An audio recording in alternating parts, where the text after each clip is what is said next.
जब भी ठंडी का मौसम आता है तो क्या होता है कि हम लोग के अंदर सर्दी, खांसी, जुकाम ये सारा चीज़ बढ़ जाता है और उन लोग के अंदर सबसे ज़्यादा होता है जिनका इम्यूनिटी लेवल बिल्कुल कमज़ोर होता है और ख़ास करके बच्चे और बूढ़े को सबसे ज़्यादा प्रॉब्लम होता है। तो आज इस वीडियो में यही जानेंगे कि ये सर्दी, खांसी जो जुकाम हो जाता है तो इससे कैसे बचा जा सकता है और इसमें कौन-सी दवा लिया जा सकता है। नमस्कार दोस्तों, मैं डॉक्टर प्रीतम कुमार। तो सबसे पहली बात ये आता है कि सर्दी के मौसम में हम लोग को कफ और कोल्ड सबसे ज़्यादा क्यों होता है। तो सबसे पहली बात ये आता है कि सर्दी के मौसम में हम लोग को खांसी, जुकाम ये सारा चीज़ क्यों बढ़ता है। तो क्या होता है कि सर्दी में जब भी मौसम चेंज होता है तो हवा जो होता है ठंडा होता है और ठंडी हवा की वजह से हम लोग के नाक वाला जो एरिया होता है वहाँ पे जो ब्लड वेसल्स होते हैं वो सूख जाता है, ड्राई हो जाता है, जिसके वजह से नाक के अंदर जो वायरस होता है बहुत ही जल्दी अंदर चला जाता है और खास करके रीनो वायरस और इन्फ्लुएंजा वायरस। क्योंकि आप लोग को ये पता होना चाहिए कि जो हम लोग को जुकाम होता है, सर्दी खांसी होती है तो कोई बैक्टीरियल इन्फेक्शन नहीं होता है, ये वायरल इन्फेक्शन होता है और ये जो वायरस होता है ठंडी जगह में सबसे लंबे समय तक सरवाइव करता है और इसी के सर्वाइवल यानी कि अंदर में बहुत देर तक रहता है, जिसके वजह से हम लोग को कफिंग होता है, कोल्ड होता है और सर्दी जैसा लक्षण आने लगता है। जो दूसरा कारण होता है इसमें क्या होता है कि ठंडी के मौसम में लोग एक दूसरे से ज्यादा नजदीकी बनाते हैं। तो जब भी नजदीकी बनाते हैं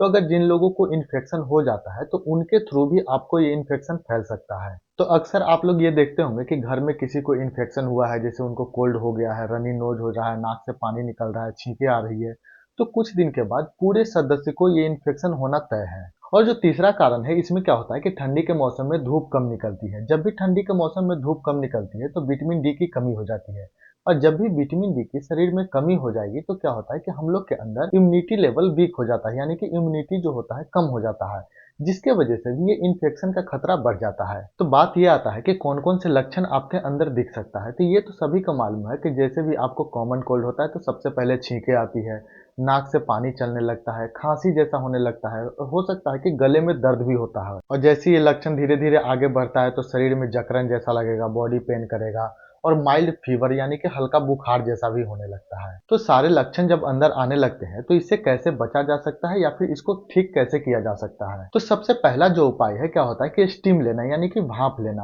पानी गर्म कर लेना है, पानी गर्म करके उसमें विक्स डाल देना है और उसको कपड़ा से ऊपर अपना सर ढक लीजिए, पानी के अंदर मूड़ी डाल के, और उसके बाद उससे स्टीम ले लीजिए, जिससे क्या होगा कि अंदर में जो भी नाक में जो जमा हुआ रहता है वायरस या फिर बैक्टीरिया होता है, धीरे धीरे करके ये खत्म हो जाएगा और आपको जो नाक होता है उसको भी खोल देगा। गर्म पानी पीना है। गर्म पानी इसलिए पीना है कि सोर थ्रोट यानी कि गले में जब दर्द होता है तो इन्फेक्शन गला तक चला गया है, तो उसको ठीक करने के लिए, उसको खत्म करने के लिए आपको गर्म पानी पीना बहुत जरूरी है।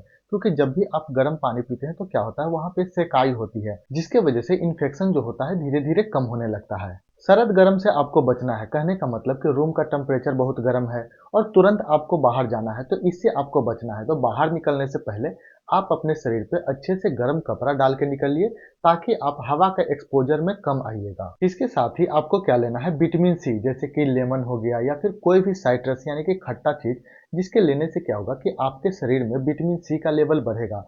और विटामिन सी क्या करता है कि आपके शरीर को, इम्यूनिटी को बूस्ट करता है। इसमें क्या आ जाएगा, ऑरेंज आ जाएगा, आंवला आ जाएगा, लेमन आ जाएगा। और इसके साथ ही आपको एक चीज का और ध्यान देना है, कहने का मतलब कि रूम का जो वेंटिलेशन होता है उसको हवादार रखना है, मतलब कि कमरे हवादार होना चाहिए, बिल्कुल पैक नहीं होना चाहिए। और जो सबसे लास्ट में क्या ध्यान देना है कि हैंड वॉशिंग, करने का मतलब कि जब आप छींकते हैं, बाहर से आए हुए हैं, तो अपना हाथ प्रॉपर वे में धोइए, जिससे क्या होता है कि इन्फेक्शन का रिस्क 40% तक कम जाता है। इसको ठीक करने के लिए घरेलू नुस्खा भी अपना सकते हैं। इसमें क्या करना है कि गर्म पानी के साथ उसमें हल्का सा नमक डाल के गार्गल करना है, जिससे कि अंदर का इन्फेक्शन आपको ठीक होगा। इसके साथ ही अदरक, तुलसी और लौंग वाला चाय पीजिए। और गले में बहुत ज्यादा इरिटेशन हो रहा है तो इसमें क्या करना है कि आपको हनी जो आता है उसको 1 चम्मच लेके पीना है, जिससे क्या होगा कि इरिटेशन आपको खत्म होगा। अगर मेडिसिन की तरफ देखते हैं तो इसमें तो ऐसा कोई मेडिसिन नहीं है कि इसको सोर थ्रोट या फिर जो रनी नोज होता है उसको ठीक किया जा सकता है।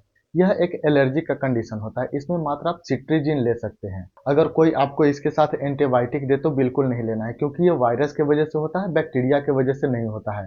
तो एंटीबायोटिक इस केस में बिल्कुल अवॉइड करना है। अगर सिर्फ आपको जुकाम है, आपको खांसी नहीं है, तो इस समय बिना दवा से भी आप काम चला सकते हैं, क्योंकि ये जो जुकाम होता है 6 से 7 दिन में बिल्कुल आपको ठीक हो जाएगा। अगर आपको ड्राई कफ है तो इस दौरान आपको डेक्स्ट्रोमेथोर्फिन और कोडीन बेस्ड सिरप आता है, ये ले सकते हैं। वेट कफ जिसमें बोलते हैं कि बलगम आना, तो इसमें क्या होता है कि एम्ब्रोक्सोल नाम का एक दवा होता है, ये आप ले सकते हैं। अगर आपको फीवर है तो नॉर्मल पैरासीटामोल जो 500 mg का आता है ये भी ले सकते हैं। तो दोस्तों ये था कॉमन कोल्ड के बारे में कि कैसे ठीक किया जा सकता है। अगर ये जानकारी आपको अच्छा लगा होगा तो चैनल को जरूर सब्सक्राइब कीजिएगा।